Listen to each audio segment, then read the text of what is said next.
உங்க பக்கத்துல ஒருத்தர் உட்கார்ந்து இருந்தாரு, அவர் என்ன வெறும் பழனிசாமின்னு நினைச்சிட்டீங்களா?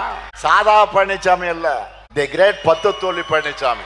இப்படி ஒரு ஃபெயிலியர் கும்பல சேர்ந்து கொள்கையால இணைந்திருக்கக்கூடிய திமுக கூட்டணி வீழ்த்த போறாங்களாம். தமிழ்நாட்டை என்டிஏவை வளர்க்க போறாங்களாம். என்டிஏ அரசு வரப்போகுதான், வளர்க்க பாடுபட போகுதான். இது எப்படி பிரதமரால் சிரிக்காம சொல்ல முடியுது?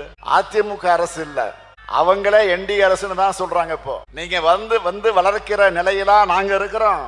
தமிழ்நாடு ஏற்கனவே வளர்ந்துதான் இருக்கு, நாளும் வளர்ந்துகிட்டே இருக்கு. இதை நீங்க கெடுக்காம இருந்தாலே போதும். அதுவும் ஒன்றிய அரசாலேயே மறைக்கவோ மறுக்கவோ முடியாத அளவுக்கு வளர்ந்துருக்கு. உங்க புள்ளி விவரங்கள் அதைத்தானே சொல்லுது. பிரதமர் அவர்களே, தமிழ்நாட்டை அழிக்கும் உங்க எண்ணம் பலிக்காது. இந்த நிலை சிலருக்கு பிடிக்கல. ஏன் நாட்டினுடைய பிரதமரை இந்த நோக்கம் கொண்டவராக இருப்பது அவர் வகிக்கக்கூடிய பதவிக்கு அழகல்ல. தமிழ்நாட்டில் போதை மருந்து நடமாட்டம் அதிகமாயிடுச்சுன்னு பொத்தாம் பொதுவா பிரதமர் பதவியிலிருந்து அவர் பேசிவிட்டு செல்வது சரியல்ல. டபுள் இன்ஜின் சொல்ற டப்பா இன்ஜின் தானே ஓடுதுங்க. இந்தியாவுக்குள்ள போதைப் பொருள் நுழைறதை தடுக்க வேண்டியது பிரதமர் மோடியும் உள்துறை அமைச்சர் அமித்ஷாவும் தான், இந்த ஸ்டாலின் இல்ல. தமிழ்நாட்டில் பெண்களுக்கு பாதுகாப்பு இல்லைன்னு இதை வேற பிரதமர் அவர்கள் சொல்லிட்டு போயிருக்காரு. அதுவும் பாலியல் குற்றங்கள் ஈடுபட்ட குற்றவாளிகளுக்கு முன்விடுதலை கிடையாதுன்னு சட்டமன்றத்தில் தடை சட்டம் நிறைவேற்றி இருக்கக்கூடிய இந்த ஸ்டாலின் அரசை பத்தி நீங்க பேசுவதற்கு உங்களுக்கு யோகிதை இருக்குதா, அருகதை இருக்குதா?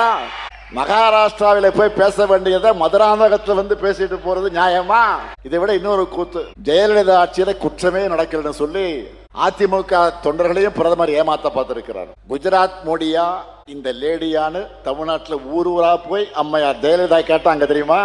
அதெல்லாம் மறந்துடுச்சா? மோடி அவர்கள் இந்த மண்ணுல கால் வச்சதுமே உதயசூரியனே மறைஞ்சிடுச்சான், மழை வந்துடுச்சான். கோமாளிகளை இப்ப கூட மழை வந்திருக்கு. சொல்றது யாரு? நம்ம பழனிசாமி, 10 தோல்வி பழனிசாமி. வாழ்க்கை முழுக்க கால்களை மட்டுமே பார்த்துட்டு இருந்தா சூரியன் எப்படி தெரியும்?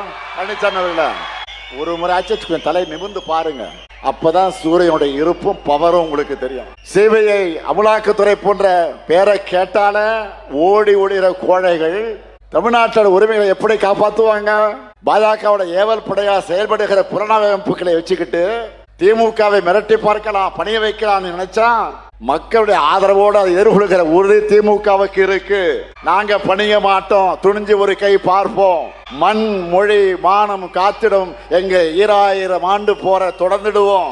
2026 தேர்தல் களமும் ஆரிய திராவிட போரின் மற்றொரு களம் தான். திராவிட மாடல் அரசு தொடர கழகம் 7வது முறையாக ஆட்சி அமைக்க மொழிப்போர் தியாகத்தின் மீது உறுதி எடுப்போம். தீ பரவட்டும், வெல்வோம் ஒன்றாக. நன்றி.